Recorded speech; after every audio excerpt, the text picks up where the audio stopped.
Hola, ¿se escucha? No. Sí, hola, ¿qué ¿Qué tal? tal? ¿Qué tal, Pati? ¿Cómo estás? Ah, hola, Sebastián. ¿Sí se escucha? No. Sí, No sé si estoy. perfecto, Ah, perfecto, sí perfecto. estoy con los audífonos. Ya, sí, ya la encontré. Estaba por Zoom, no estaba en la de Google Meet. Dale. Sí, Gracias, disculpen la demora. no te preocupes. En unos minutos empezamos.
Buenas noches, chicos. Buenas noches a todos. Espero que se encuentren muy bien. Vamos a dar inicio al seminario, al conversatorio virtual. Primero que nada, quiero darles la bienvenida en nombre de Clientrica y GrowTop a este seminario, este conversatorio virtual de cultura people-centric, ¿no? La generación de experiencias es un deporte de equipo. Es una pregunta que iremos respondiendo, conversando a lo largo con todos nuestros invitados. Y para esto quiero pasarle el micro a Fiore para que nos cuente quiénes nos acompañan el día de hoy. Listo, gracias Sebastián y bueno, bienvenidos a todos. Hola a todos. Les presento el día de hoy, tenemos una gran cantidad de personas como panelistas, súper especialistas y líderes en experiencia del colaborador, experiencia del cliente y cultura. Así que tenemos a Anaí Lavado Camacho, que es Head of People y Culture en Chipax. Tenemos a Marisol Montenegro, que es gerente de talento y cultura en Newbies. A Nadia Castro, jefe de comunicaciones internas en LATAM. Patricia Goicochea, que es gerente de experiencia del cliente omnicanal en Grupo F. Tarsila Gino, que es fundadora de Remote Academy. Y Brian Ascaño, que es cofundador y director de educación en GrowTop, una aceleradora de talento. Gracias, Fiore. Y el día de hoy nos vamos a organizar de la siguiente manera. Vamos a tener dos bloques de conversaciones. El primero de ellos lo va a liderar Fiore, ¿sí? Y el segundo lo voy a liderar yo como Sebastián Munar, ¿sí? Entonces, el primer bloque, ¿de qué va a tratar? Va a tratar de la siguiente temática, que es la cultura como habilitador, realmente, de experiencias, ¿sí? Para impactar en el negocio. Y el bloque 2 va a tratar sobre la pregunta que es la transformación y la adopción cultural si es que se juega en equipo o no. Así que realmente fue la temática la semana pasada como celebración del CX Day fundado por la CXPA. Entonces, comencemos. Y de nuevo, muchas gracias a todos y bienvenidos a este conversatorio virtual. Listo, entonces bueno, como bloque uno, tenemos, como dijo Sebas, la cultura como habilitador de mejores experiencias al cliente y también cómo esto impacta en cada uno de los negocios. Entonces, lo primero que quería preguntar es un poco para nuestros panelistas, ¿qué significa tener una cultura orientada en las personas? No sé, de repente, Anaí, si nos puedes decir para ti, ¿qué es lo que significa tener una cultura orientada a las personas en toda tu experiencia que ahorita nos estabas contando antes, esto en Chipax, antes en Creana? Cuéntanos cuáles son esos pilares claves, por ejemplo, y qué significa. Hola, gracias Fiore por el pase y buenas noches a todos. Creo que primero es importante entender qué significa cultura, porque muchas veces los conceptos pueden variar, entonces como para estar estandarizados todos, quizás es importante definirlo. Y cultura es el resultado, o podríamos definirlo como cultura es el resultado de miles de interacciones, normas y comportamientos de una empresa. Una vez leí una definición que a mí me gustó bastante, que es como una analogía de que la cultura es el sistema, como el sistema operativo de un celular. Lo que puedes y lo que no puedes hacer en el celular. Entonces, más o menos la cultura funciona de la misma manera en una organización. Y una cultura centrada en las personas finalmente está preocupado por entender qué es lo que las personas sienten y por qué sienten lo que sienten, valga la redundancia, en cada uno de los puntos de contacto dentro del ciclo de vida del empleado de una organización. Que podríamos verlo desde onboarding hasta la salida, pero a mí siempre me ha gustado verlo incluso desde el momento en que comienzas a hablar con alguien que es su potencial candidato, hasta el momento en que entra y hasta la salida. Y va por ahí. Entonces, ¿cuáles son esos pilares? Yo creo que yo tengo 3 específicamente. Creo que para mí uno es propósito, el otro es progreso o growth, y lo otro es comunidad, ¿no? Propósito porque de alguna manera todas las personas o estamos buscando ir más allá de y sentir que nuestro trabajo está impactando en otras personas, en la sociedad y realmente está aportando valor. La comunidad es ese sentido de pertenencia, de saber que soy parte de algo más grande y que comparto con estas personas esas ganas justamente de ir hacia algo más. Y este growth no solamente va hacia el tema de crecer como individuo, sino cómo al crecer yo como individuo, la organización también crece conmigo. Entonces, cómo constantemente voy alcanzando nuevos roles, nuevas responsabilidades, nuevas metas, y la suma de todas estas cosas, para mí al menos, es lo que define una cultura centrada en las personas. Porque entendemos de alguna manera qué cosa motiva a la persona en cada uno de estos puntos, alineado bajo estos 3 pilares. No sé si no sé si tienes algún comentario o fácil alguno de los otros panelistas quisiera complementar lo que acabo de comentar. Sí, yo te complemento, Nadí. De hecho, me gustó mucho lo que comentaste sobre el entender las necesidades, ¿no? Yo creo que parte bastante por la empatía, ¿no? Que es un poco entender, ponerse en el zapato del colaborador, y justo va con lo que tú comentas del journey, ¿no? Nosotros, por ejemplo, acompañamos mucho ese proceso desde el momento cero, como también dijiste, porque en verdad la cultura la respiras desde el momento que te contactan para ofrecerte no, una propuesta laboral. Uno puede realmente ver si es que vas a hacer match o fit con esa cultura. Y sí, yo creo que cuidar esos momentos de la verdad del colaborador es lo que realmente hace que sea una cultura céntrica, ¿no? Con empatía, entendiendo las necesidades y trabajando en equipo finalmente, ¿no? Y uno de los pilares también que yo creo que agregaría, y es súper importante, es el tema de los líderes. O sea, es súper importante que la cultura céntrica no venga de un área, ¿no? Normalmente piensan que capital humano puede ser responsable, íntegro de la cultura, pero en verdad la cultura viene desde arriba, y yo creo que lo escuchamos mucho, pero es real. O sea, si tú no tienes aún desde un gerente general alineado con la cultura, no vamos a llegar a ningún lado, ¿no? Entonces, de hecho, en algunos momentos podemos haber visto de repente hasta algunas decisiones que tenemos que tomar de invitar a una persona a dar un paso al costado porque no hace fit con esta cultura, porque realmente creemos que no es negociable, ¿no? Yo creo que también va por ahí. No, sí, y a mí me parece súper interesante. Creo que hay una de las cosas claves que me ha parecido súper interesante, que es un poco como este journey que hablan del colaborador desde este momento cero. Creo que es súper interesante verlo desde esa perspectiva. Y algo que me parece bien importante es lo que dices, Marisol, que es el tema de los líderes, que es algo que creo que sí escuchamos mucho, pero no es algo que no es tan difícil de que realmente se haga realidad y tomar ese papel como protagonismo. Yo quería también saber y hablar de este tema de los pilares claves y de la cultura. Por ejemplo, a Nadia, tú que eres jefe de comunicaciones internas en LATAM, cuéntanos un poco más desde tu perspectiva. Sí, y bueno, yo creo que es clave, complementando ahí, bueno, lo que mencionaban ahí Marisol, para poder entender al colaborador y ser justamente una cultura centrada en las personas, analizar y tener claro ese journey, ¿no? Desde el contacto cero, como mencionaba Marisol, ¿no? Desde que tú llamas a la compañía o participas en un proceso de selección hasta el cese. Y en realidad yo diría hasta un paso cero, o sea, cómo manejas la marca de la empresa para que sea atractiva y la persona te contacte, ¿no? Entonces, creo que desde mi punto de vista o rol de comunicadora, lo que agregaría ahí para complementar, y yo creo que es un punto que Marisol ya lo agregó, es el liderazgo. Entonces, efectivamente, si esto no es empujado desde los altos líderes de la organización, sigue siendo una iniciativa manejada o impulsada por el área de personas, ¿no? Entonces, si tenemos una cultura que hace fit, por ejemplo, o sea, o que va muy de la mano con lo que se maneja de cara al negocio, si es impulsado por los líderes, llega a funcionar.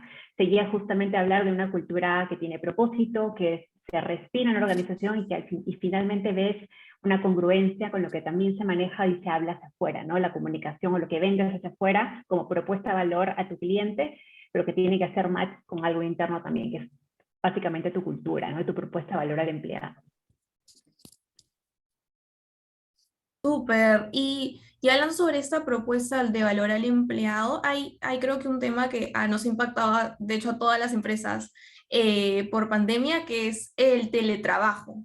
Y esto es algo que también quería preguntar porque sí quisiera saber para ustedes cómo creen que el teletrabajo ha impactado la cultura organizacional.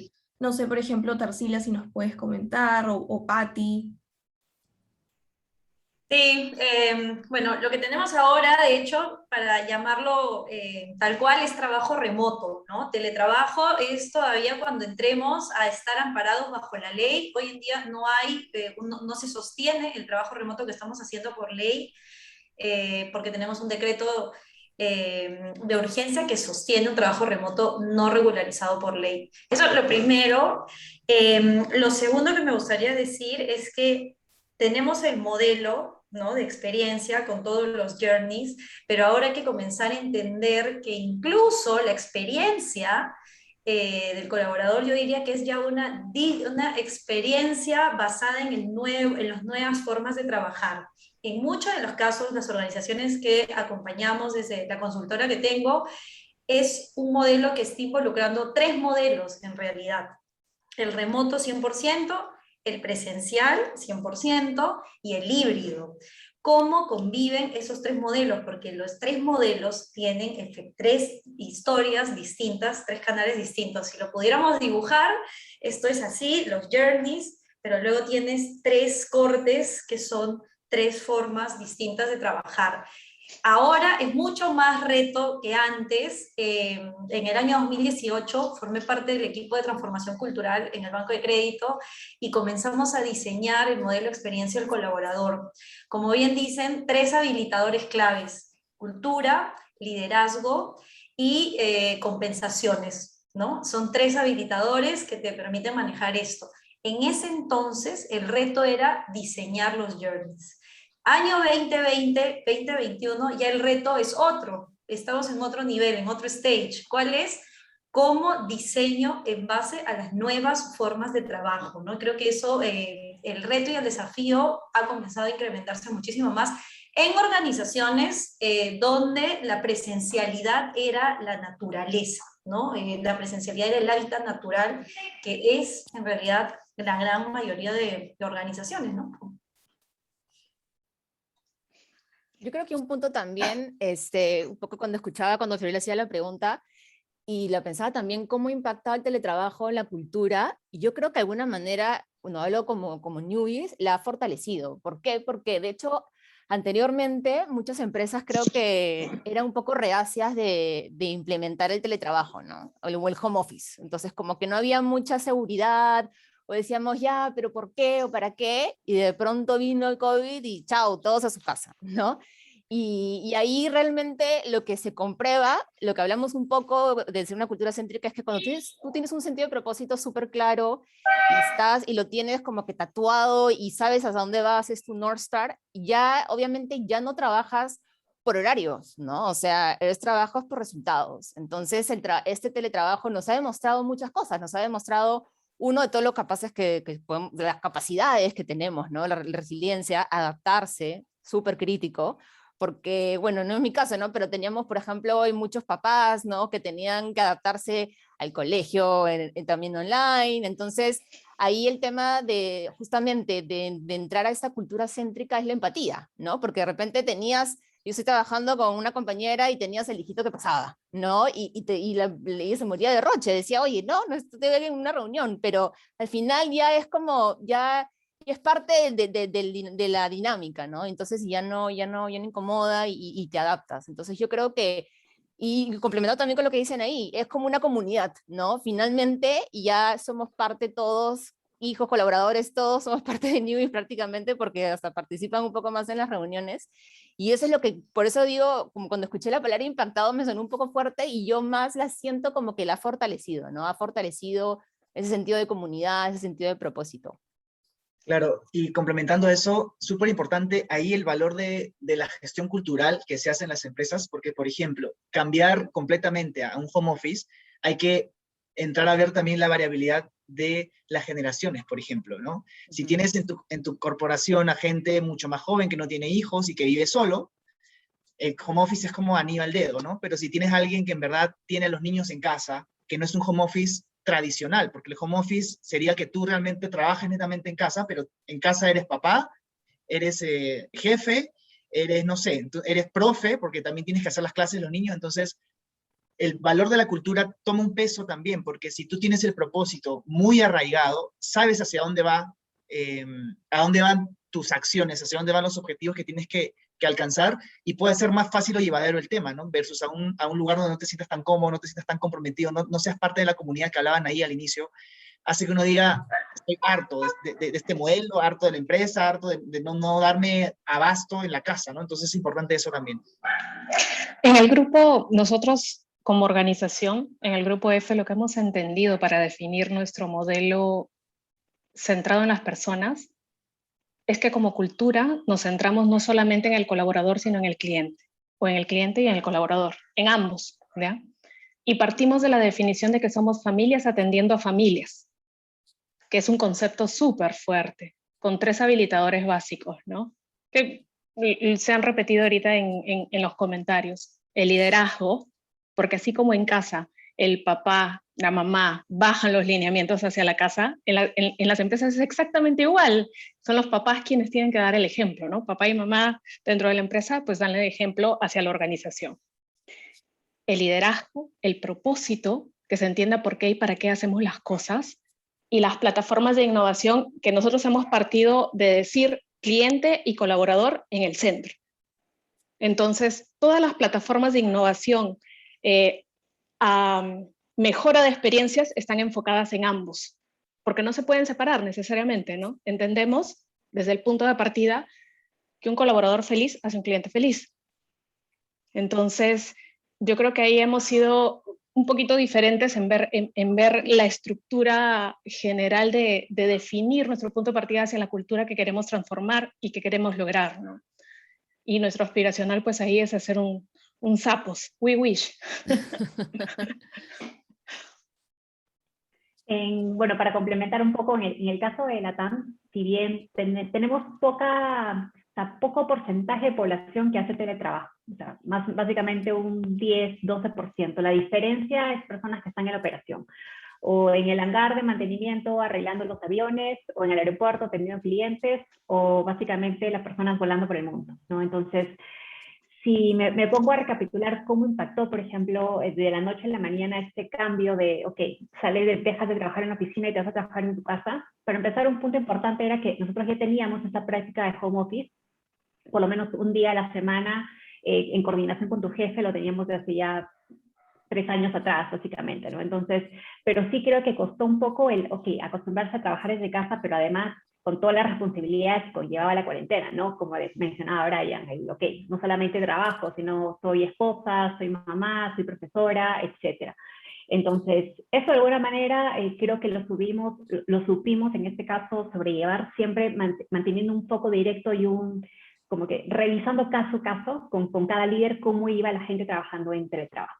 Pero particularmente otro punto característico de nuestro sector fue que estuvimos por mucho tiempo, varios meses, paralizados, o sea, sin operación. Entonces teníamos gente en casa sin trabajar, algunos con algunas condiciones de trabajo diferentes, algunos con licencias, entonces teníamos que ver de alguna manera cómo seguíamos conectando a esas personas que no estaban haciendo su día a día, o sea, no estaban volando, no estaban atendiendo en el aeropuerto porque no se podía por reglamentos no, externos de la autoridad. Era cómo seguías conectando a esas personas con tu empresa, ¿no? Por más que obviamente las tenías en casa y más bien sin trabajar, teniendo un montón de sensaciones o emociones también que no las sabíamos necesariamente comprender. Eran un montón de personas, en realidad como el 90% de nuestra gente en casa. Entonces, creo que eso nos retó también a romper paradigmas de cómo llegar, cómo liderar, cómo comunicarnos con estas personas, ¿no? Entonces, antes de la pandemia teníamos, por ejemplo, a líderes que manejaban a tripulaciones que siempre confiaban en que los mejores espacios eran los presenciales, ¿no? Entonces tenían encuentro con sus tripulantes o con pilotos una vez cada 3 meses, eran encuentros presenciales donde obviamente generaban cercanía, además bajabas información. Obviamente llega la pandemia y dices, ok, ¿ahora cómo hago? Entonces eso retó que muchos líderes tengan canales, o implementen canales de comunicación virtuales que antes ellos consideraban que no, por ejemplo, generaban un alto impacto, y con una frecuencia semanal. Entonces acá el reto era cómo generaba cercanía, pero a través de los líderes, con esas personas que estaban en casa sin trabajar debido a que no podíamos operar. Entonces eso para mí como un aprendizaje fue que generamos nuevas formas de liderar y de estar en contacto con las personas a través de los medios virtuales. Y era también entrenar a los líderes a nuevas habilidades de poder estar en contacto con personas en modo virtual. Entonces eso fue un aprendizaje por lo menos para el sector en donde estoy, ¿no? No, ese fue un básico, ¿no? O sea, ¿cómo transmites cultura de una manera que antes nosotros somos 4.500 personas a nivel nacional, ¿ya? Yo particularmente entré al grupo F 100% virtual, porque entró en julio, ¿ya?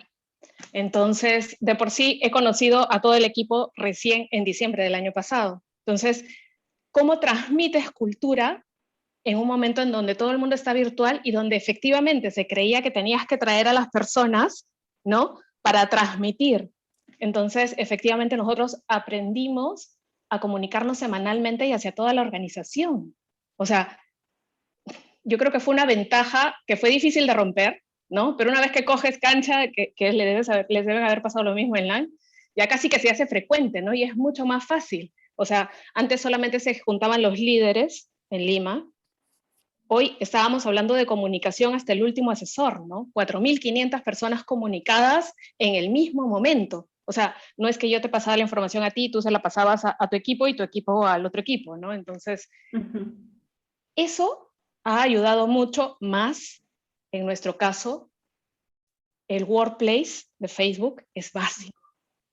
Básico, básico, básico. Tenemos un nivel de interacción y de engagement que nos permite casi sentir la alegría de las tiendas en provincia. Entonces, yo creo que son 2 elementos de comunicación que hemos desarrollado súper fuerte para hacer transmitir esa cercanía, ¿no?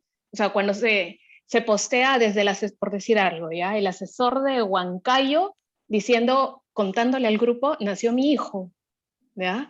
Hasta la foto con el cliente feliz, o sea, o tocando la campana porque logré mi meta este mes. Entonces, es una suerte de emociones vertidas en ese workplace que nos permiten, bueno, terminar de cerrar el círculo, ¿no? Y donde comunicación, nuestra área de comunicación de verdad es súper básica, ¿no? Ahí, así como tu rol, Nadia, es indispensable.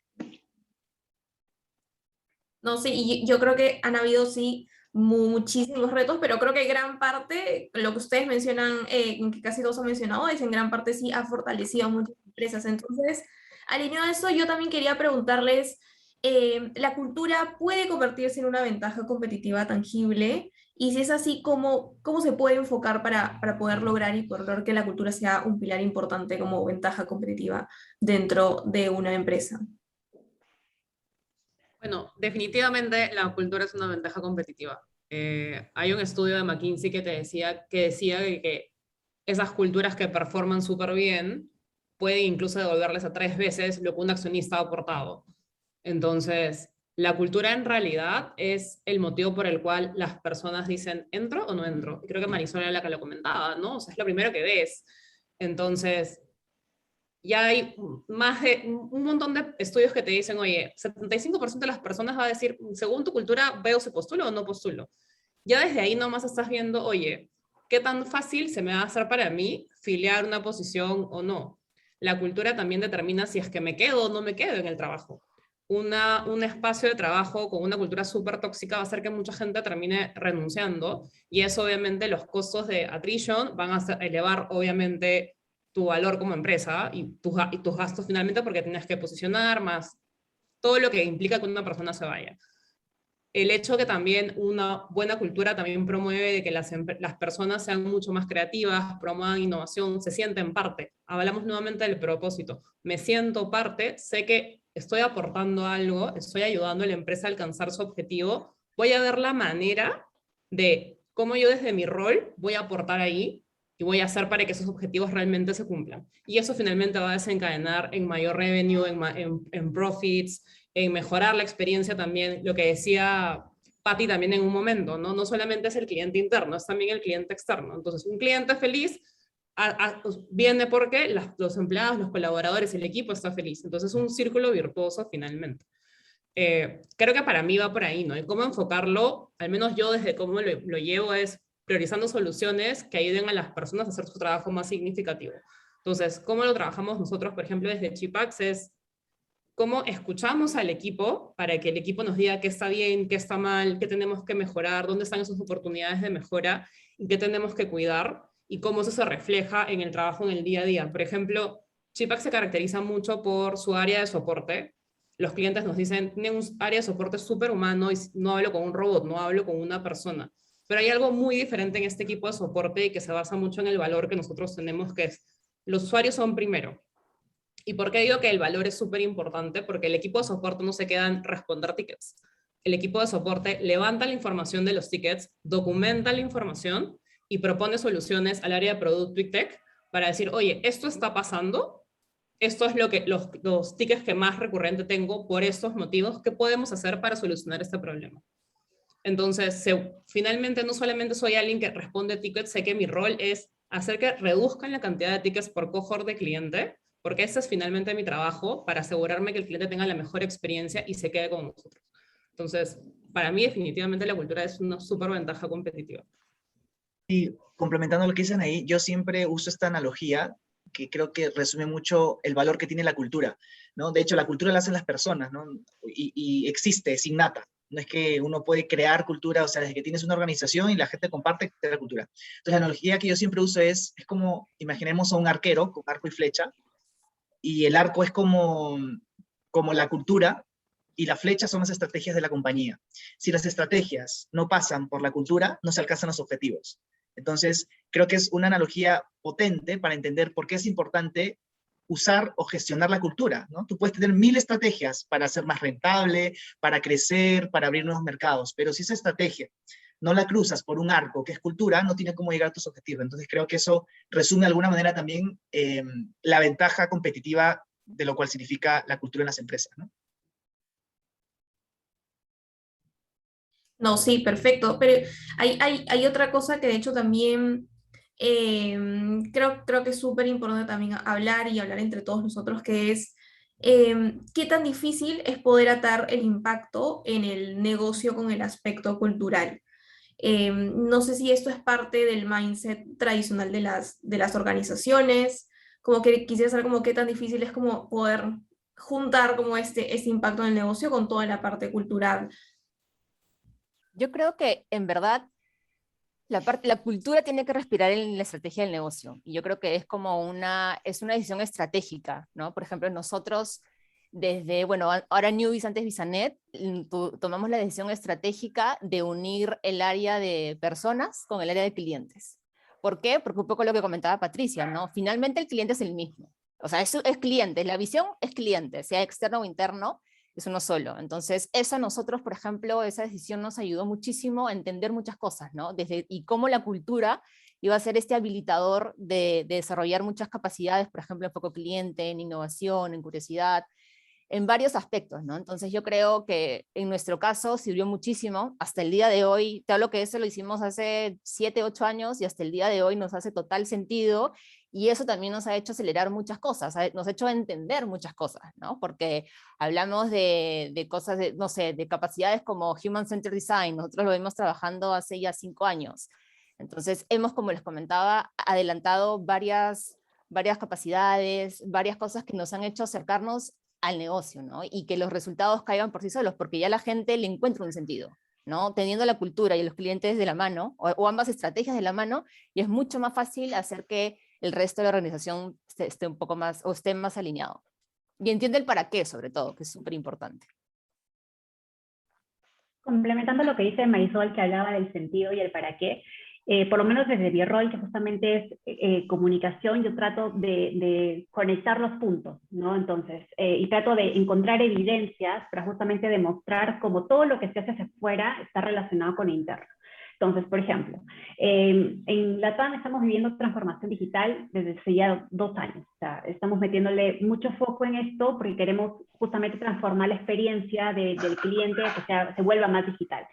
Entonces, para eso tenemos que tener claro que todas las transformaciones por más digitales que sean, lo hacen nuestras personas. Entonces, siempre el sello de toda transformación al final es nuestra cultura, ¿no? Y así lo mencionamos, así lo vendemos hacia adentro. Entonces, cada vez que se muestra o sale un nuevo producto hacia afuera, la gente entiende que esto se debe a que, por ejemplo, somos, en LATAM ahora le llamamos más JETS, ¿no? Justamente lanzamos este nuevo sello cultural de JETS, que es justos, empáticos, transparentes y simples, lo lanzamos hace poco, y estamos trabajando fuerte en eso, porque evidenciamos que para ser JETS, o sea, para efectivamente ser un LATAM, tienes que ser JETS. JETS hacia afuera, JETS hacia adentro. Entonces, de la mano va con un cambio de propuesta valor hacia el cliente, una propuesta valor hacia la interna, ¿no?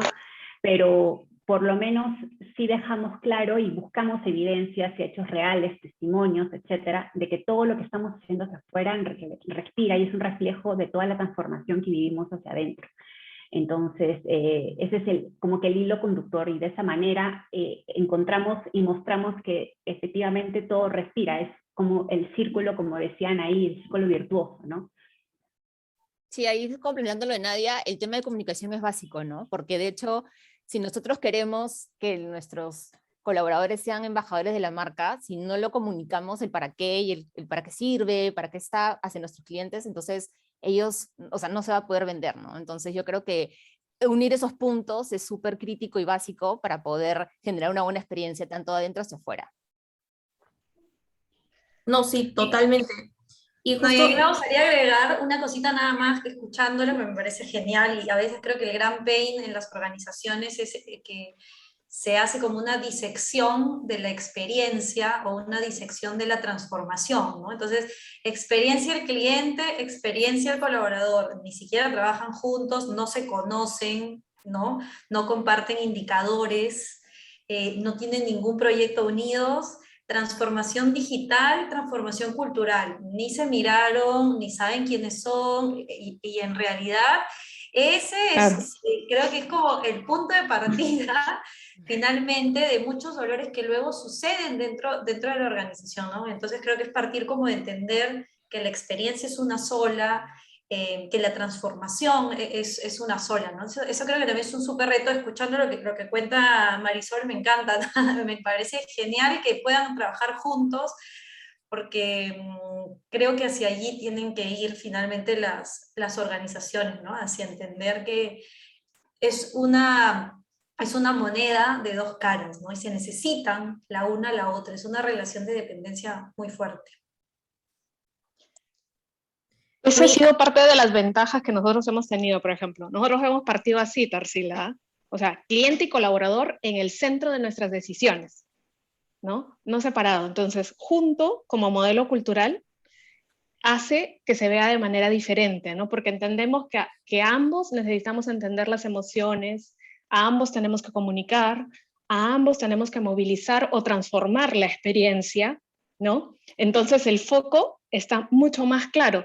Todo ese roadmap que se crea con foco en cliente y colaborador, ¿no? Parte del modelo, o sea, originalmente partimos así y sí hace la diferencia, ¿no? Ahí Total, y coincido. de hecho hoy hablaba sobre eso porque en algún foro estábamos conversando sobre muchas veces qué daño le puede hacer esto de, esta empresa es cliente céntrica, ¿no?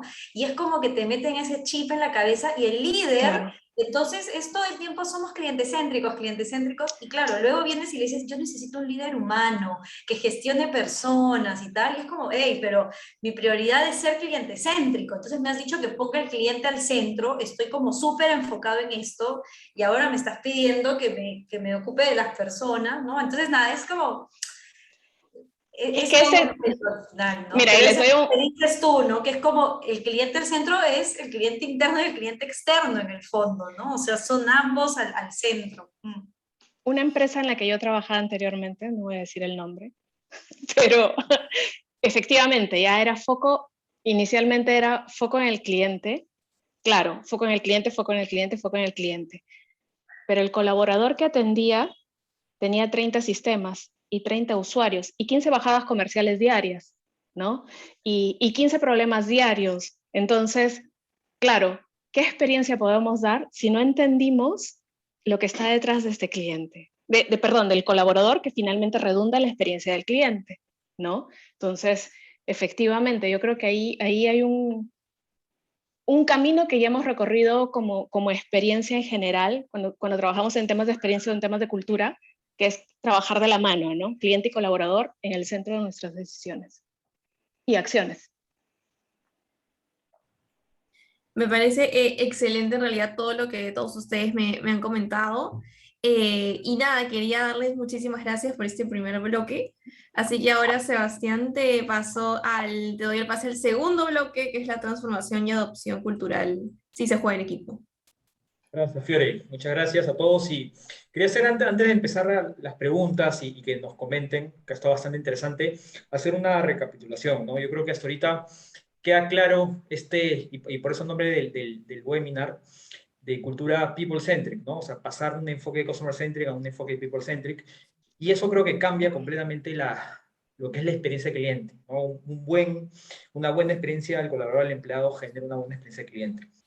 Y justamente en eso creo que ya todos estamos de acuerdo en ese enfoque, es cómo generar esa transformación, cómo empoderarla, cómo potenciarla y cómo generar realmente que una empresa se vuelva o tenga un enfoque en las personas. Entonces, ahí viene la primera pregunta. ¿Cuál es el rol, ¿sí? de la medición del cliente, de la medición del colaborador, de las experiencias de cada una de estas dos personas, ¿sí? Tanto interna como externa, dentro de esta visión de transformación, ¿sí? De la compañía?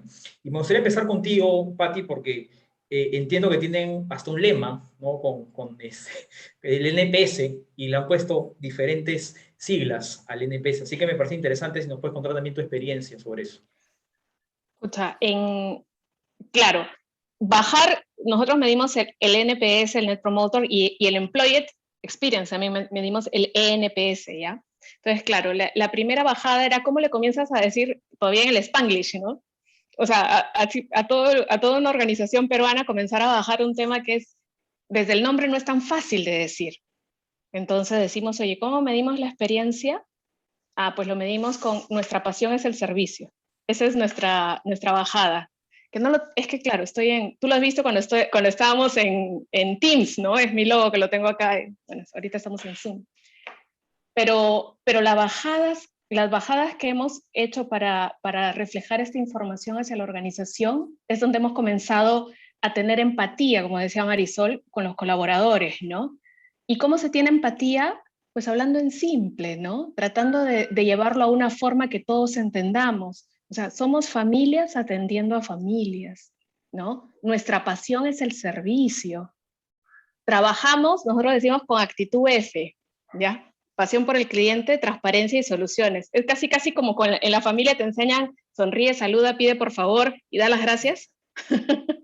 Ya, nos van a ver en nuestras fotos así, ¿no? Actitud F, desde el líder hasta el último asesor, ¿no? Pasión por el cliente, transparencia y soluciones. ¿Qué te moviliza? Familias atendiendo familias.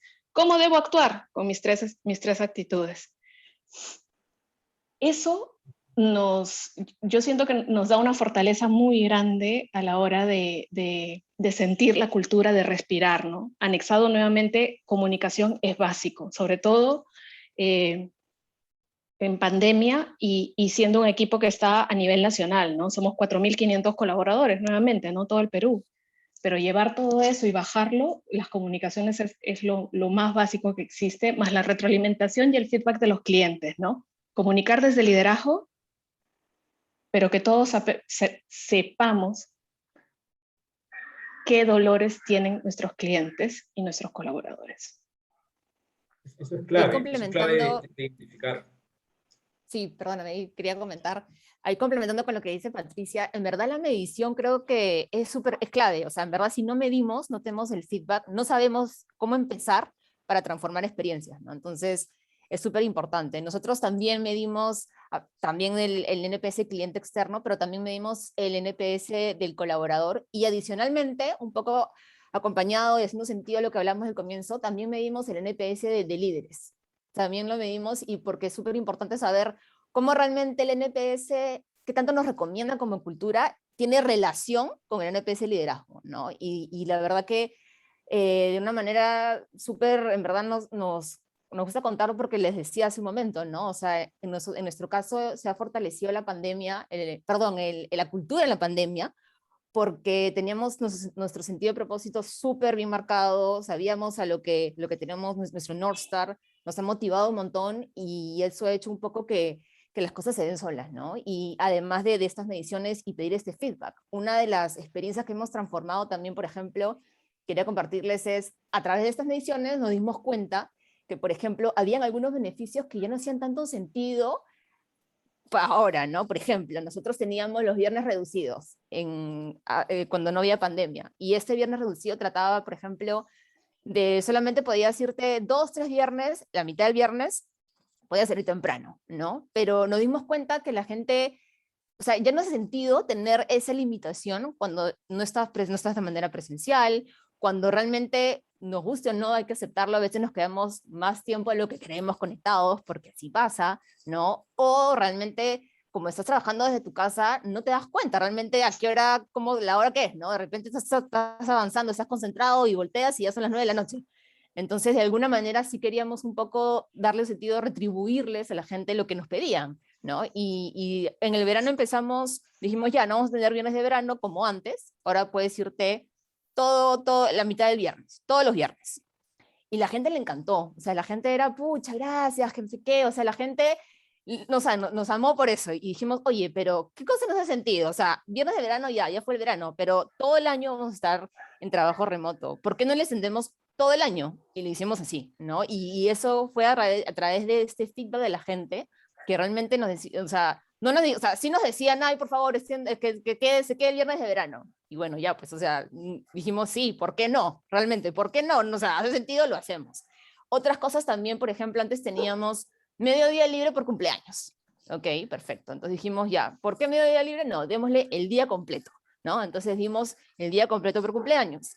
Luego nos fuimos más allá, un poco con las familias, ¿no? Armando esta comunidad.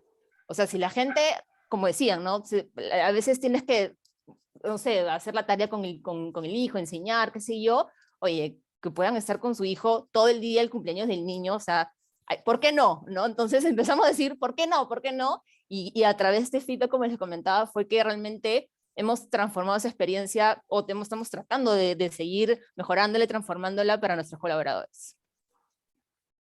Sí, justamente como decía Marisol, si no lo puedes medir, no puedes mejorarlo. Creo que alguien muy famoso lo dijo alguna vez, ¿no? Y justamente lo que ella decía es, oye, finalmente esa medición del NPS o el Employee Engagement, dependiendo de lo que usemos, o el NPS nos va a decir dónde tenemos que tomar acción. Por ejemplo, en Chipax, esto del Early Friday también existe ya como que de manera permanente, porque no tenía sentido de reducirlo solamente a verano. Pero otra cosa que, por ejemplo, el Employee Engagement les dio fue, las personas tienen proyectos personales fuera del espacio laboral. Y creo que algo que a mí me gusta mucho decir es cómo hacemos para que las personas sean su mejor versión en el trabajo, porque esa mejor versión finalmente va a permitir que den el 100%, el 200% para alcanzar sus objetivos. Y algo que salió, que fue iniciativa del equipo, es Let My People Go Surfing, que son 2 horas libres a la semana dentro del horario laboral, para que hagan sus proyectos personales. Entonces, dentro de este Notion, ellos, por ejemplo, cuentan, oye, tienen Notion y ahí cuentan qué es lo que están haciendo, ¿no? Entonces, tienes personas que se han dedicado a escalar porque es su pasión y quieren escalar y tienen como reto escalar, no sé qué cosa de 8, porque hay N términos para escalar en roca, pero hay otros que, por ejemplo, lo han usado para trabajar su salud mental, que creo que definitivamente pandemia nos enseñó que estar mal, está bien estar mal. Entonces, muchos lo han usado en eso. Hay una chica que lo usó, por ejemplo, para hacer su libro para colorear y ahora lo vende en librerías, pero usó esas 2 horas y siente de que como que le retribuye Chipax, ¿no? Es como que gracias Chipax por esas 2 horas, porque pude lograr un sueño que tenía, pero no necesariamente la desenfoca de su trabajo, sino las dedica, las usa y después hace lo que tiene que hacer para dar el 100% por su trabajo, porque nos dijeron eso en la encuesta y se implementó. Y creo que finalmente siempre es eso, ¿no? Escuchar lo que nos están diciendo, tomar el termómetro. En Creana también se implementó por eso todo lo que era el programa mental de apoyo psicológico, y tenemos psicólogos gratuitos hasta el día de hoy, y comenzamos a mejorar los beneficios en pro de escuchar qué es lo que nos estaban diciendo, qué es lo que tenía que cambiar, justamente por eso, y para eso sirve medir las cosas, y lo mismo aplica para el cliente externo, ¿no?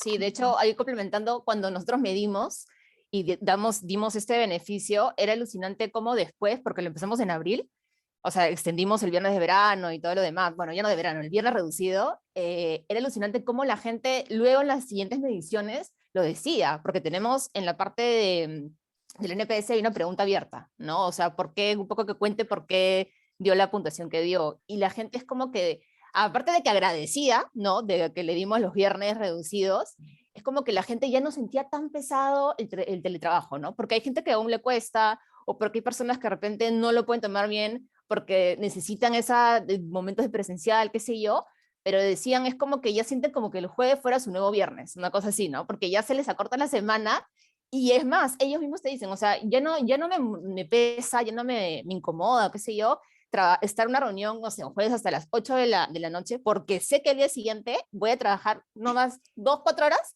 y ya me voy, ¿no? Y ya cierro. Y la verdad, y como decía al comienzo, ¿no? Esto nos ha fortalecido la cultura, porque antes era mucho de control, ¿no? Era mucho de, a ver, aquí te vas, no, viernes, bueno, antes de los viernes ya, a ver, ¿cuántas personas se quedan en el área, cuántas se van? Como que estábamos así, y ahora o sea, es más, respetamos, o sea, nadie pone reuniones viernes en la tarde. O sea, la gente se siente culpable a ese nivel porque sabe que es sagrado, ¿no? Sabe que el viernes reducido es sagrado en News y nadie pone reuniones. Ahí a mí lo que me gustaría agregar son 3 cositas, ¿no? Sobre el ENPS. Creo que es bien importante educar a la gente que va a medir, ¿no? A nosotros en algún caso nos sucedió que dábamos por asumido que todos saben lo que es el NPS. Es obvio que todos saben lo que es el NPS, entonces ya todos sabrán lo que es el ENPS. Y algo que nos dimos cuenta luego fue que la gente no sabía qué era el ENPS, y lo que decía Patricia es cierto, ¿no? O sea, hay que hacerse lo más fácil. Tú le decías, pero es obvio, es el Employee Net Promoter Score, ¿no? Y es como, güey, hey, tú porque eres recursos humanos lo sabes, pero la persona que esté en la agencia no tiene idea de lo que es el Employee Net Promoter Score. Entonces creo que sí es importante educar, y 2 cosas que me gusta de lo que he escuchado, ¿no? Siempre digo, medir para hacer.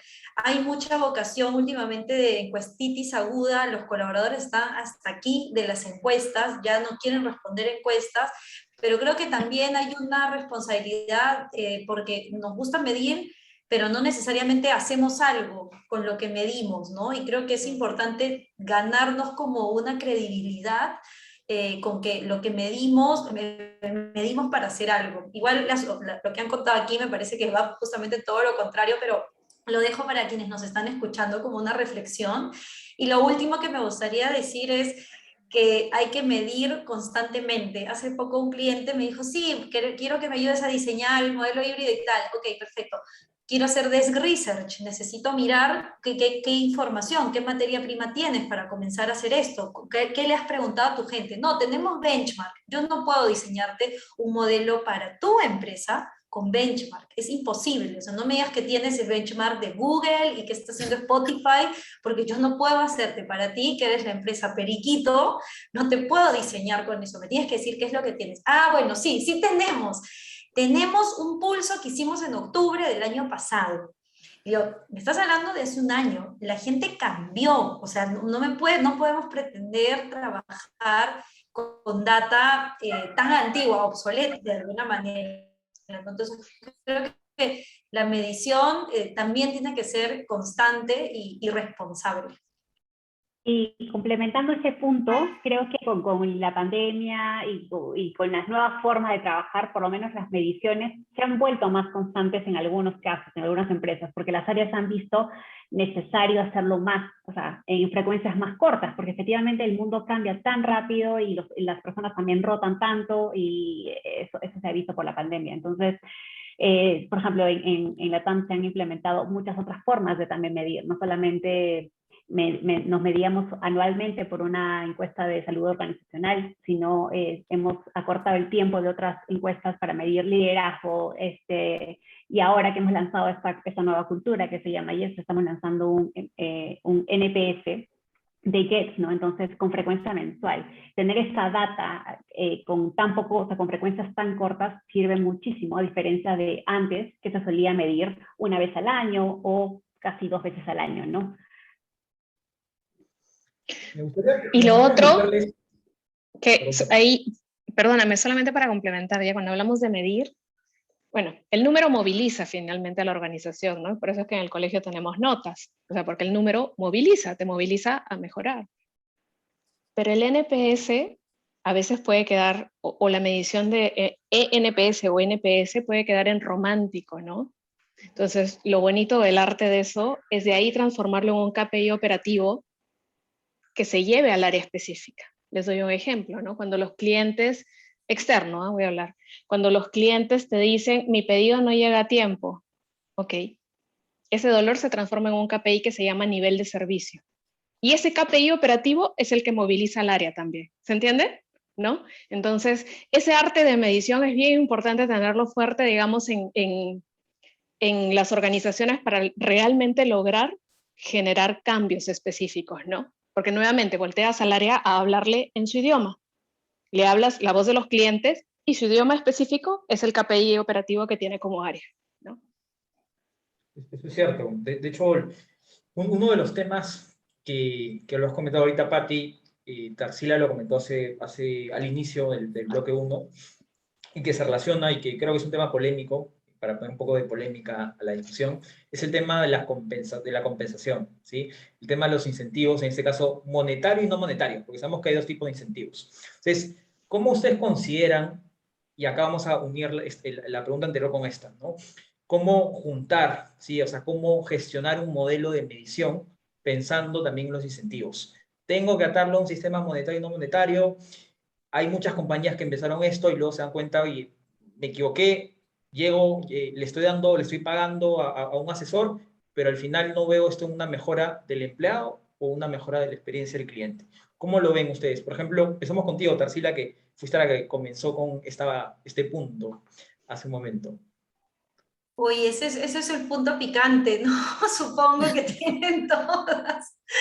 Ese es el punto picante. Es una muy buena pregunta. Creo que primero, supongo que ya lo dirán todas, pero varios nos hemos metido como en la carrera de transformar la gestión del desempeño, ¿no? Que tiene todo un reto y que justamente conlleva finalmente a ver también cómo conecta desempeño y desarrollo con el tema de, yo siempre digo que es como total rewards, ¿no? Que son no solo, como dices tú, Sebastián, es no solo un beneficio económico, ¿no? Sino también el emocional, ¿no? El salario emocional con el salario económico, si lo quieren ver así.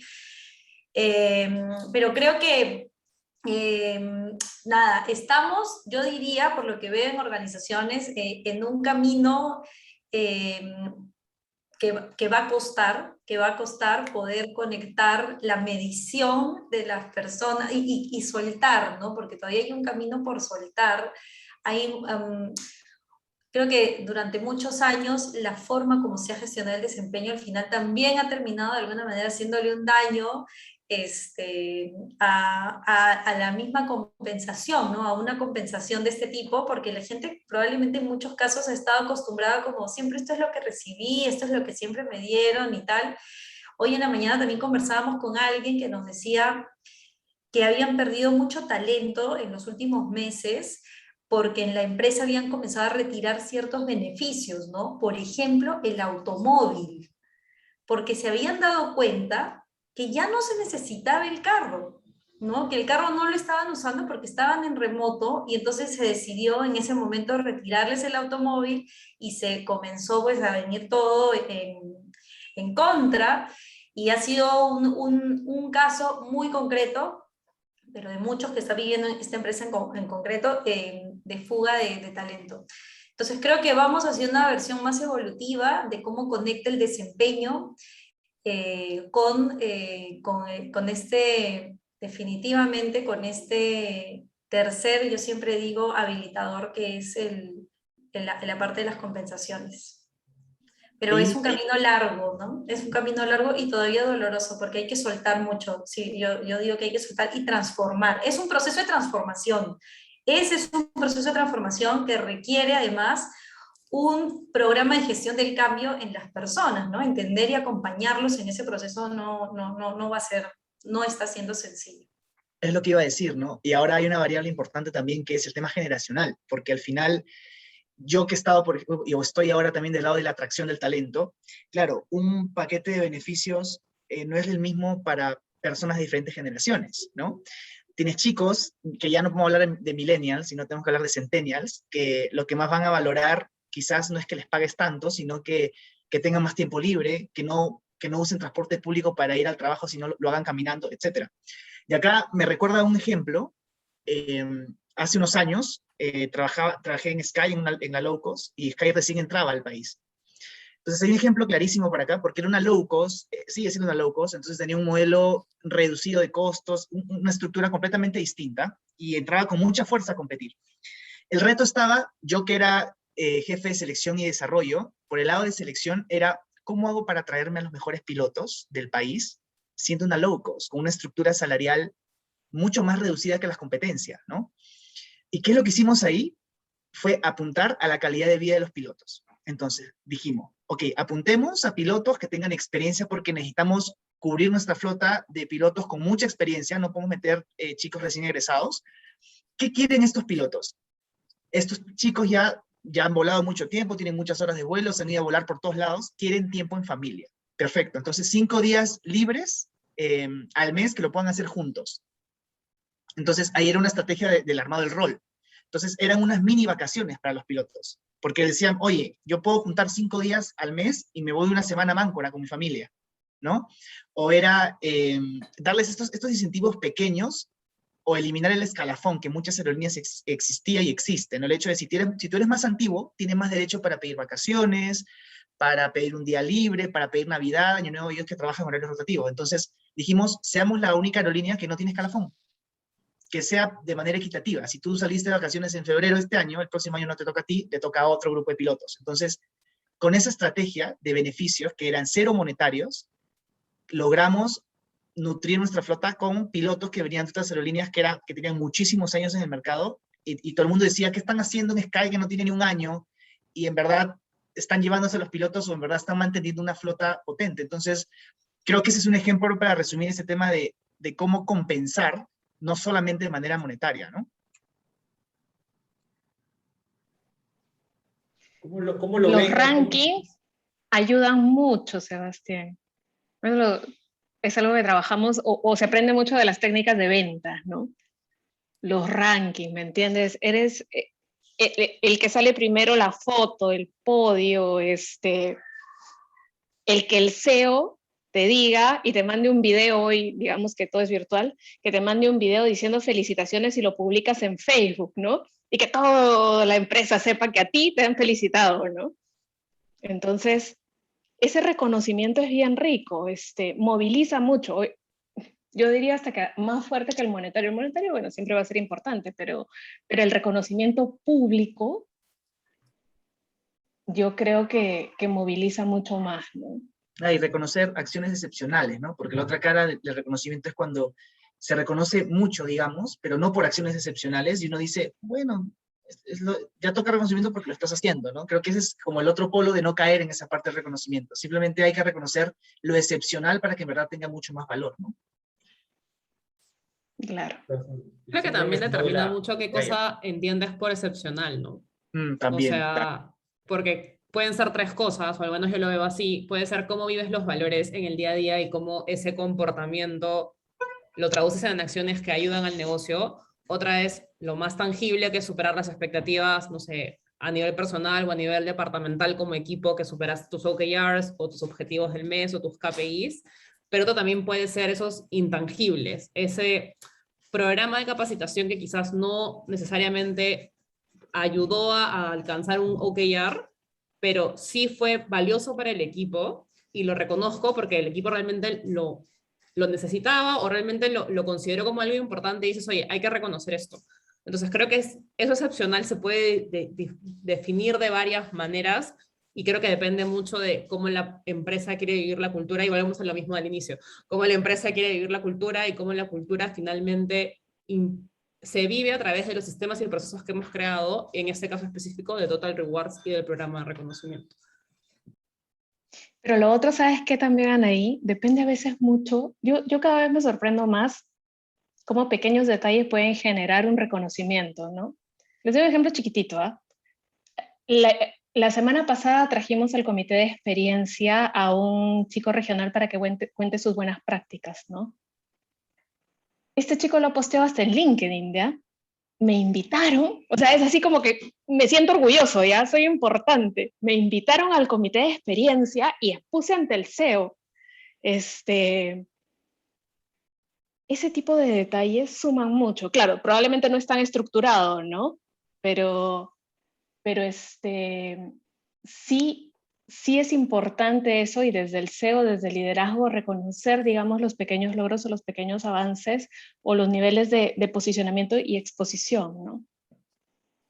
Ahora, bueno, aquí estamos hablando de reconocimiento. Yo creo que el reconocimiento en todas sus matices, formas, programas, sea formal, informal, yo creo que toca fibra humana, ¿no? O sea, y sí considero que es un gran gatillador de emociones positivas. Entonces, independientemente si lo tienes con pequeños detalles o como un programa formal de reconocimiento constante o sean acciones excepcionales que se pueda obviamente moldear en la cultura organizacional, yo creo que sí, indudablemente genera un impacto súper positivo en el ser humano, porque hasta por naturaleza nos gusta el ser reconocidos y el achievement, ¿no? O sea, el conseguir logros. Entonces, eso biológicamente, o sea, somos adaptables a eso y justamente nos motiva. Entonces, es súper bueno también. Sí, ahí complementando, me gustó lo que dijo Anaí, porque es como reconocer lo excepcional, ¿no? Pero ¿qué es excepcional? Entonces, nosotros, por ejemplo, en Newbies, lo que creamos, como también dice Nadia, no importa la manera del delivery, yo creo que mientras más sencillo, simple, mejor. Nosotros creamos los Newbie Stories, ¿no? Los Newbie Stories son historias que transforman. Y justamente nos apalancamos de ese eslogan porque era cómo estamos transformando la cultura, ¿no? Y no desde capital humano, repito, o sea, todos transformamos la cultura y queremos reconocer, queremos evidenciar a estos referentes que están viviendo los principios culturales, ¿no? Y obviamente lo vinculamos mucho con un resultado, ¿no? Por ejemplo, no sé, desde cómo cuestioné y reinventé un proceso que el cliente no le hacía sentido, ¿no? Lo cuestioné, lo implementé y cliente contento. Entonces, un poco reforzar esas conductas que queremos ver en la organización, que queremos respirar como cultura, creo que también es súper clave. Y como decía Patricia, ¿no? Como ellos se sienten, ¿no? Ese gracias, que te digan gracias, que el gerente general, cualquier, o sea, de manera transversal en la organización, que te agradezca, que te reconozcan, porque nosotros también tenemos, bueno, el Yammer, en nuestro caso de Microsoft, que es una red social interna, que lo publiquemos por ahí y que finalmente se convierte en una cadena de reconocimiento, ¿no? Todos te reconocen, todos te agradecen, todos te revientan cohetes, entonces tú te sientes súper especial e importante, y lo único que hacemos es afianzar que ese es el tipo de conducta que queremos como cultura, ¿no? A mí ahí solo me gustaría sumar una cosa, que es que el reconocimiento es un journey dentro de la experiencia del colaborador. O sea, de hecho merece como con la lupa mirarlo. Y tomo mucho lo que ha dicho Brian, porque creo que en el punto del reconocimiento se necesita ser muy people-centric, ¿no? O sea, y se necesita voltear y entender qué hace fit con cada una de las personas, ¿no? Y les voy a contar solo un casito muy sencillo para entender. Yo recuerdo que alguna vez vi en un lugar que compraban un lote de 150 boxes, no me acuerdo ahora cómo se llama, para reconocer a la gente, ¿no? Y entonces comenzaban a distribuirlos cada mes y ya en el tercer mes ya la gente sabía que le iban a dar una caja esta para que pudieran canjearlo en un restaurante y era como un reconocimiento súper despersonalizado, ¿no? Tanto es así que una vez a mi casa me llegó a mí un reconocimiento que era una felicitación con una botella de cerveza, y yo en ese entonces, madre lactante, hacía 2 años que no tomaba, ¿no? Y entonces es como que tú dices, ¿really? Esto, o sea, así que, nada, luego sientes que es como que te lo mandan un poco, como En el lote, automático, ¿no? claro, en Claro, automático. y sientes que no te conocen, ¿no? O sea, y para mí fue como, o sea, no me conocen, esto me lo han mandado porque, en fin, y tiene que ver mucho con lo que han dicho Patricia y Marisol, ¿no? Es ese reconocimiento personalizado, people-centric, de lo que estamos hablando ahora, que de repente no es una botella de cerveza llegando a tu casa, o no es un six-pack de cervezas artesanales llegando a tu casa, sino es invitarte a exponer frente al CEO, ¿no? Y eso a ti te da muchísima más, lo valoras mucho más que esto otro que a veces las organizaciones compran en lotes para mandarle a las personas cuando quieren reconocerlos con algo. Y algo tan básico, ¿no? Porque, o sea, ahorita conversamos y decimos como exponer ante el CEO sea un reconocimiento, ¿no? O sea, de hecho es algo que a todos nos gusta, pero es como que de manera natural, si la persona, no sé, implementó una idea, si la persona, no sé, tuvo un resultado, ¿por qué no, no? O sea, es el trabajo de esta persona y que lo conozca el gerente general. Entonces, sí, algo tan básico creo que es como si realmente, no sé, o sea, me quedo pensando, es como que, o sea, es algo que tiene que haber natural, o sea, es algo como, oye, tenemos que ir donde el gerente general, cuéntale la idea, ¿no? Tener ese espacio de conversación, de intercambio de ideas con el gerente general.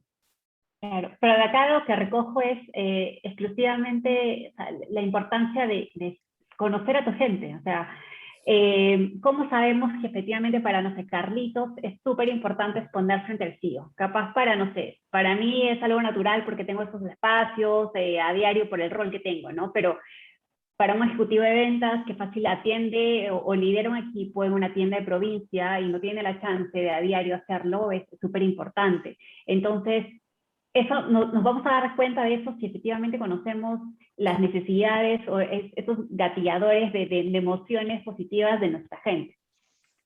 Para eso es justamente importante también el poder medir, conocer cuáles son estos journeys, pero diferenciados, porque en nuestras organizaciones conviven un montón de generaciones y además un montón de submundos completamente diferentes unos de otros, ¿no? Entonces, a un piloto le puede gustar una cosa, le puede motivar algo, como el tiempo libre para su familia. A un ejecutivo de ventas que tiene la mitad de edad de un piloto, por ejemplo, le puede motivar algo más monetario o tener un poco más de exposición con los gerentes. Entonces, creo que con la idea con la que me quedo es que en una organización conviven un montón de personas con un montón de motivaciones completamente diferentes unas de otras.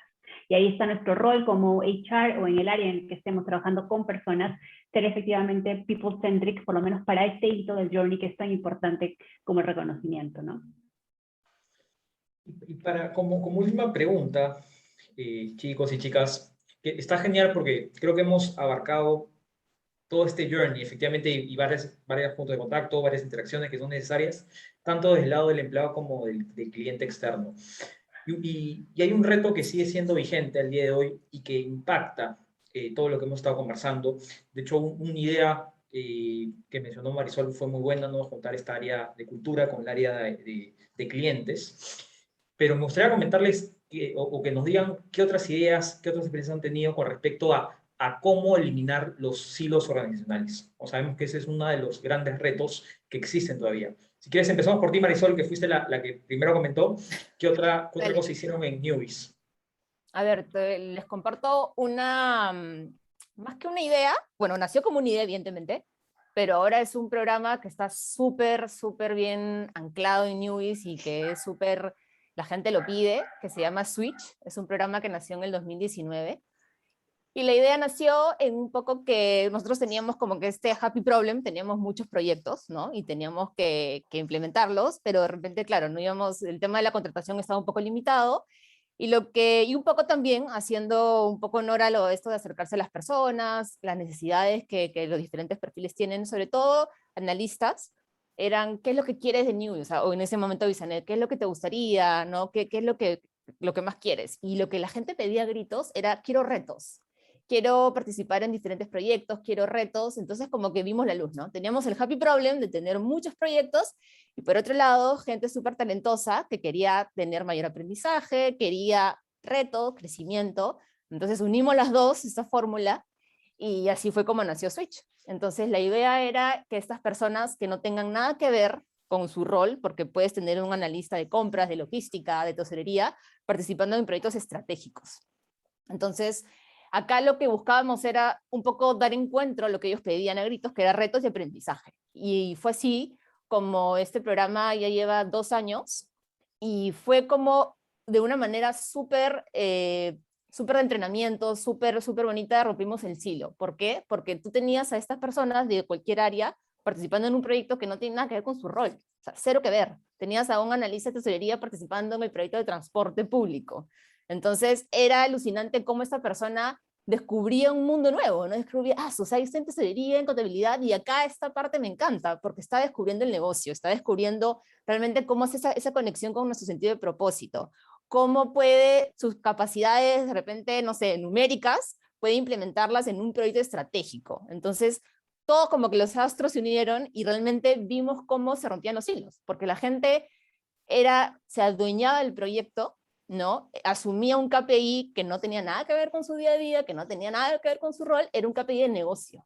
Entonces empujamos mucho a que la gente realmente entendiera, que la gente aprendiera del negocio y poder romper los hilos, ¿no? Y lo que también nos gustó mucho es que este programa hizo que el tema de movimiento interno creciera muchísimo. O sea, el 41% de las posiciones que tenemos son tomados por estos switcheros, porque ellos piden, ¿no? Se abrió una vacante en transporte y el switchero que estaba en transporte dijo, yo la quiero. Entonces nos ahorró todo, nos ahorró la búsqueda, él salió contento porque ya había capitalizado todo lo que estaba aprendiendo, ¿no? Y la verdad que tú ves a la gente con otro brillo, ¿no? Y tenemos también como parte del programa estos espacios de reconocimiento, ¿no? Tenemos estos Beer Talks en donde con el gerente general, con los diferentes gerentes, los chicos van y cuentan, ¿no? Diego les pregunta, oye, ¿qué aprendiste? ¿Qué te gustó? ¿Cómo mejoramos el programa? ¿No? ¿Qué opinas? Le pide feedback, Diego le pide feedback a la gente, le dice, oye, ¿qué te pareció? Y la gente está súper contenta, ¿no? Entonces fue una manera que nos ha gustado y que nos ha servido mucho de cómo romper el silo, porque la gente realmente entiende el para qué. O sea, ¿para qué yo estoy en este proyecto para esto? Y no importa el cargo, acá no estamos hablando de analista, estamos hablando de supervisor, no. O sea, acá todos estamos para un mismo propósito, para un mismo reto, y todos nos mojamos igual, y no importa que tú seas gerente, que tú seas lo que fuera, ¿no? Entonces, eso ha hecho como que de una manera romper los hilos. Genial. Creo yo ahí, me gustaría contar también, escuchándola a Marisol, acabo de volar atrás hacia en el tiempo, y creo que la agilidad bien aplicada puede permitir, o sea, una agilidad bien aplicada en las organizaciones, bien desplegada, puede permitir romper los hilos, ¿no? Porque la agilidad justamente habla de valorar los equipos multidisciplinarios. Y esto tiene que ver, por ejemplo, cuando se conforman squads dentro de la forma de trabajar, ¿no? Yo en el año 2017, si no me equivoco, trabajé en un squad integrado por gente de IT, integrado por gente de finanzas, bueno, estaba yo de área de recursos humanos, gente de comunicaciones, era imposible juntar, como dirían, perro, pericote y gato, todos unidos en una misma mesa, empujando un mismo proyecto. ¿Y saben cuál era el proyecto? Era desarrollar una nueva plataforma de medición de gestión del desempeño. Y podías entender qué hacía el de IT, y a veces el de IT te decía, no puedo creer que esté trabajando, nunca hubiera pensado que iba a trabajar en algo como esto, ¿no? Pero era gente que nos juntamos un año end-to-end, entrega de proyecto en un marco ágil, Scrum, y que luego nos íbamos, ¿no? Pero o sea, se rompían realmente como todas estas suerte de muros que creamos en que yo no puedo trabajar con yo no entiendo qué hace finanzas aquí, yo no entiendo qué hace otro. Hay otra mesa que se armó muy linda de OKRs, porque a veces se piensa que OKRs es solo agilidad o solo le corresponde a los que ven finanzas, y OKRs es cultura. Entonces habían armado una mesa que involucraba a distintas áreas de la empresa para trabajar en estos proyectos. Entonces, desde mi experiencia, creo que una agilidad consciente y bien llevada en la organización puede también aportar a romper los hilos, ¿no? Efectivamente. No, dale. Ay, perdón, Pati. No, vale. Efectivamente, a ver, yo creo que ahí mencionado Tarsila el tema de cultura, Marisol ha mencionado el tema de, bueno, justamente esta oportunidad que tienen las personas de trabajar en squads, ¿no? Pero hay organizaciones que no necesariamente andan o están todavía preparados o la cultura todavía no está, digamos, en ese estado de agilidad. Me parece genial, yo también he sido parte de Newbies, por ejemplo, y efectivamente es una cultura que respira esto y que valora mucho el tener equipos multidisciplinarios, y es parte de la forma de trabajar. Entonces, el que te llamen un día para ser parte de un equipo en el cual tu rol de comunicadora, por ejemplo, no tiene nada que ver porque participas en el proyecto de transporte o de, no sé, QRs, etcétera, es porque la organización también está preparada para eso, los líderes lo impulsan y es una forma de trabajar. Entonces, yo creo que de la mano tiene que ir en qué estado está la compañía, en qué estado está la organización para poder permitir esos tipos de trabajo que honestamente no necesariamente funcionan en todos lados, o muchas organizaciones todavía no están preparadas para tener este tipo de trabajo, ¿no? Por lo menos en LATAM, yo creo que poco a poco se está avanzando en eso. Hay equipos que sí funcionan, digamos, con squad y con metodologías ágiles, pero digamos están todavía no replicados en toda la organización o en todos los países, pero sí poco a poco vemos que, por ejemplo, vas participando en proyectos con otros países, en proyectos que tienen que ver con la holding, con el corporativo, todavía no al estilo tan ágil como otras organizaciones, pero vamos avanzando poco a poco y va muy de la mano también con este tema de agilidad, ¿no? Como que mencionaba Tarsila.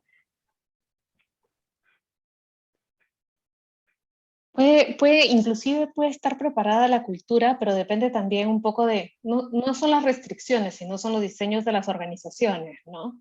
En nuestro caso somos 4.500 colaboradores, pero más de 200 tiendas, ¿no? Entonces, más del 80% de los colaboradores tiene que ver con las tiendas físicas. Y para eso, digamos, una forma de permitir que todos participemos son programas del tipo Ideas en Acción, ¿no? Lo que nosotros tenemos, donde facilitamos que los colaboradores presenten ideas de cualquier tipo, enfocado en la mejora del cliente o del colaborador, o de la experiencia del cliente o la experiencia del colaborador. Se forman como equipos multidisciplinarios de diferentes áreas y presentan sus ideas ellos mismos, ¿no? Y sobre eso, digamos, se trabaja, se premia y se ejecuta. Es una forma de permitir el romper silos y trabajo multidisciplinario, ¿no? En su caso, Brian, Anaí, ¿tienen alguna experiencia que les haya ocurrido con el tema de rompimiento de silos? Sí, a ver, por ejemplo, en Creana, el año pasado, nos estábamos enfrentando a escalar. Ya teníamos 3 productos. Estaba el Creana que todos conocen, yo individuo compro mi membresía, que es el B2C, Creana para empresas, y aparece Creana Microdegrees. Pero también empezabas a tener más países, ¿no? Entonces, justamente iba un poco lo que decía Pati, que es el diseño organizacional, y decías, ok, ahora, ¿cómo hago para escalar esto? Pero comienzo a crear, no sé, más country managers por país, y comenzamos a resolver ese tipo de problemas, los que nos llevó a decir, ok, hay que cambiar la forma en cómo organizamos los equipos. Y comenzamos a switchar a una forma más de trabajo en tribus, que era, obviamente es un proceso bastante largo,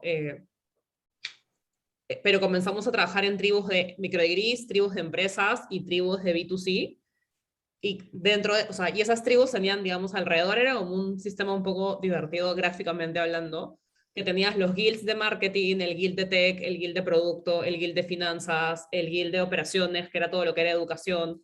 Entonces, tú sabías que habían personas de cada uno de esos guilds que iban a entrar o a B2C, o a empresas, o a microdegrees.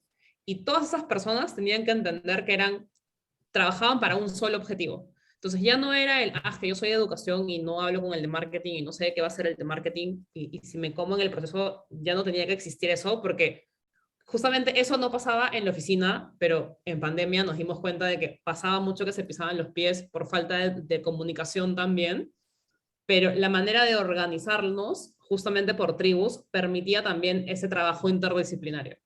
Entonces, por ejemplo, en el caso de People, que obviamente cuando yo entré éramos 3 personas y cuando salieran 8 personas, teníamos equipos que también se armaban según proyectos, ¿no? Y en el momento de, por ejemplo, planificar OKRs, ya no era solamente, oye, yo Talent Acquisition trabajo solo porque voy a hacer mis OKRs de Talent Acquisition. En realidad era, oye, hay proyectos de Talent Acquisition que van a impactar a People Operations y van a impactar a L&D y van a impactar a cultura. Entonces ya no era un planning de solamente mi campo, sino voy a trabajar estas cosas, empezar a pensar cómo impacta en otro lado y empezar a compartir porque éramos una tribu que tenía OKRs en común y que tenía que sobre eso comenzar a planificar. Entonces, de esa manera, en nuestro caso, comenzábamos a romper silos. Mi tribu era súper chiquitita, pero tenían la tribu, creo que una más compleja era la de finanzas, que tenía legal, data, contabilidad y finanzas entre países, y ellos tenían responsabilidad a nivel organizacional y a nivel tribus de producto. Entonces, ese tipo de cosas nos permitía justamente romper los hilos y promover ese trabajo colaborativo. En mi caso, bueno, sumo a lo que decía Nadia un poco acerca de la madurez organizacional, para ver cuándo se puede aplicar estos estilos, digamos, ¿no? Pero en mi experiencia, por ejemplo, en Sky, a la llegada del COVID, todo se hizo, o sea, Sky era muy independiente en Perú y en Chile. El COVID hizo que nos homologuemos y seamos un holding general, ¿no? Entonces, empezamos a probar este estilo de trabajo, por así decirlo, pero partimos netamente con TI, que es como por lo general por donde se parte en muchas compañías, ¿no? Los equipos de tecnología son los que empiezan a experimentar el tema de tribus, de trabajo, metodologías ágiles. Y sí, ha ido, o sea, fue bien desde que llegó el COVID y empezamos a reestructurar esto. No, hasta ahora, a lo que he sabido, no ha habido una migración más allá de este equipo de tecnología, ¿no? Pero es la experiencia más cercana que he tenido por el mismo hecho de que había muchas funciones y muchos trabajos que al hecho de ser un solo holding, se trabajaban con los mismos equipos. Entonces lo que se entendió y se necesitó hacer era cambiar un poco a esta idea de metodología ágil o por tribus de trabajo sin necesidad de contar con un equipo estructurado de manera distinta en los dos países, ¿no? Eso es cierto que en verdad una de las cosas que ayuda mucho a trabajar el tema de rompimiento de silos es las metodologías ágiles o los marcos de trabajo ágiles, para ser más exactos, y lo que contaban ahí es cierto, ¿no? O sea, de cómo cada tribu, cada squad empieza a ser un segmento de cliente, ¿no? Es una forma. Entonces, ya para cerrar, tenemos una pregunta. Si hay otra pregunta, la pueden escribir por el chat, y acá la vamos a hacer de forma aleatoria, ¿no? A ver a quién se lo preguntamos. Y Mónica pregunta, ¿qué es más importante para ustedes, la voz del cliente o la voz del colaborador? Y si es la voz del colaborador, entonces, ¿la cultura se come la estrategia? A ver, Pati, ¿tú qué piensas? Ambos, ¿no? Por eso decíamos, y partimos de, yo creo que es las grandes reflexiones que está quedando de esta conversación, ¿no? La cultura y las acciones y las decisiones están centradas en el cliente y en el colaborador. ¿Quién es más importante? Entramos en la discusión del huevo y la gallina. Ambos son importantes. Entonces, hay que escuchar la voz del cliente, sí, y hay que escuchar la voz del colaborador también, ¿no? Y les ponía específicamente el ejemplo, ¿no? Si un colaborador, perdóneme, no está contento, tiene muchos procesos, tiene 30 sistemas, 30 usuarios, 15 bajadas comerciales diarias, obviamente no va a haber un cliente contento detrás de ese colaborador. Entonces, es importante escuchar la voz del cliente y la voz del colaborador. Y lo digo al revés, la voz del colaborador y la voz del cliente. Digo, para que no se entienda como orden de prioridad, ¿no? Ambos. ¿Qué piensan los demás? Sí, Sí, yo de creo, acuerdo. y me quedo con el ejemplo que decía, creo que fue Patricia, ¿no? El tema de este ejemplo que diste del sistema, ¿no? De apuntemos las balas al cliente externo, pero al interno no estamos viendo qué necesita, cuáles son los drivers que necesita para hacer su proceso de trabajo real. Yo creo que igual los dos son importantes, ¿no? Eso es cierto. Igual ambos, sí. Ambos sin, o sea, no podemos darle todo nuestro foco al externo, al cliente externo, sin, o sea, si dejamos de medir al cliente interno, si dejamos de preguntar cómo están, evaluar nuestro clima, evaluar liderazgo, entonces en realidad tienen que ir de la mano. Es verdad, y yo creo que ese es el gran resumen del día de hoy, ¿no? Que más que un enfoque customer-centric, que es lo que desde la experiencia del cliente, y acá creo como representantes Pati y yo, conocemos bien toda esa figura, es el enfoque people-centric, ¿no? Lo que hemos estado conversando el día de hoy, y que puedan entender de diferentes enfoques, ¿no? Más bien, quiero agradecerle a cada uno de ustedes, de verdad, Anaí, Nadia, Marisol, Pati, Tarsila, ¿sí? Brian, porque creo que ha sido súper interesante escuchar diferentes experiencias de sectores, tamaños de compañía, en general. O sea, yo creo que eso da bastante amplitud al tema y ha sido bastante, creo que provechoso para todos nosotros, ¿no? También como moderadores aprender de ustedes. Ya para cerrar, quería darle pase a Fiore y de nuevo agradecerle a cada uno de ustedes y a todos los que han venido el día de hoy. Sí, muchísimas gracias a todos, en verdad. Creo que también hemos visto una gran diversidad, de hecho, en este conversatorio.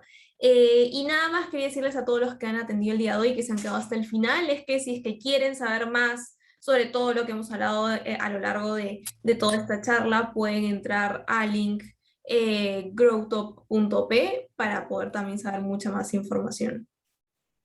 Les voy a dejar igual el link por el chat. Muchas gracias a todos, chicos. Cuídense mucho, que tengan una buena noche y nos estamos viendo pronto. Bien, Gracias a todos. Gracias. Un abrazo. Cuídense. Nos vemos. Gracias. Un abrazo. Que estén bien. Chao, gracias. Chao. Chao.